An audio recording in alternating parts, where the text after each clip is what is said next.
গরিব ছেলে কোটিপতির মেয়ের জামাই। আসসালামু আলাইকুম, আমাদের পেজে আপনাকে স্বাগত। অসহায় ছেলে দেশের টপ কোটিপতি মেয়ের জামাই। পুরো গল্পটা দেখতে চোখ রাখুন আমাদের পেজে। প্রথমে আমার পরিচয়টা দিয়ে দিলাম। আমি রাজ, গরিব বাবার ছেলে, বাড়ি নোয়াখালী। আমি রাজ একটা দোকানে কাজ করতাম। প্রতি মাসে যে টাকা বেতন পাইতাম সব টাকা ঘরে এসে আম্মুকে দিয়ে দিতাম। আমার জন্য কিছু টাকা রাখতাম খরচ করতে। একদিন রাজ বাড়িতে আসে, তখন তার আম্মু ঘরে রান্না করেন। তখন রাজ তার আম্মুকে বলল, কি হয়েছে? আমি তো কালকে টাকাগুলা দিচ্ছিলাম, তুমি রান্না করো নাই কেন? তখন রাজের আম্মু রাজের সাথে তেড়া কথা বলে। তখন রাজের রাগ উঠে যায়। তখন রাজের আম্মু রাজকে একটা রড লাইট দিয়ে হাতের মধ্যে বাড়ি দেয়। তখন রাজ রাগ করে বাড়ি থেকে বের হয়ে তার নানুর বাড়িতে চলে আসে। তখন পরের দিন সকালে রাজের মা তার নানুর বাড়িতে আসে, আবার রাজের সাথে খারাপ ব্যবহার করে। তখন ওখানে অনেক মানুষ আসে।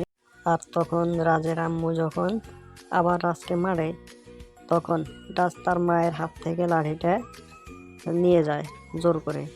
তখন রাজের আম্মু হাতে একটু ব্যথা পায়, এটা রাজ বুঝতে পারে।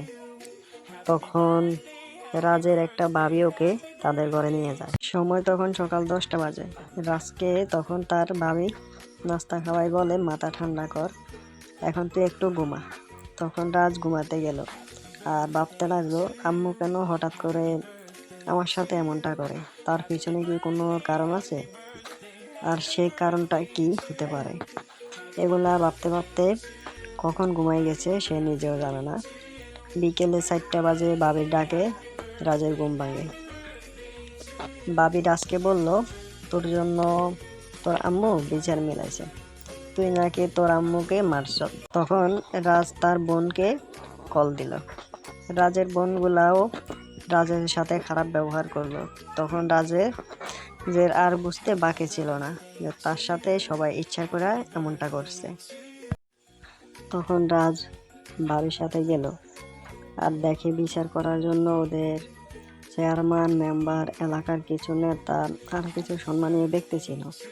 তখন রাজকে জিজ্ঞেস করছে, তুই তোর মায়ের গায়ে হাত দিলি কেন? তখন রাজ বলে, আমি আমার মায়ের গায়ে হাত দিইনি, এটা মিথ্যা কথা। এই বাড়িতে অনেক মহিলা ছিল, আপনারা তাদেরকে জিজ্ঞেস করেন, আমি আমার আম্মুকে মারিনি। কিন্তু তখন সবাই মিথ্যা কথা বলে। আর তখন রাজের আম্মুকে জিজ্ঞেস করে যে আপনার ছেলেকে কি শাস্তি দিতাম, আপনি বলেন। তখন রাজের আম্মু বলে, আপনারা যেটা ভালো মনে করেন সেটাই দেন শাস্তি। পরবর্তী পার্টে রাজের কি শাস্তি হয় সেটা দেখার জন্য পেজটি ফলো করে পাশে থাকেন।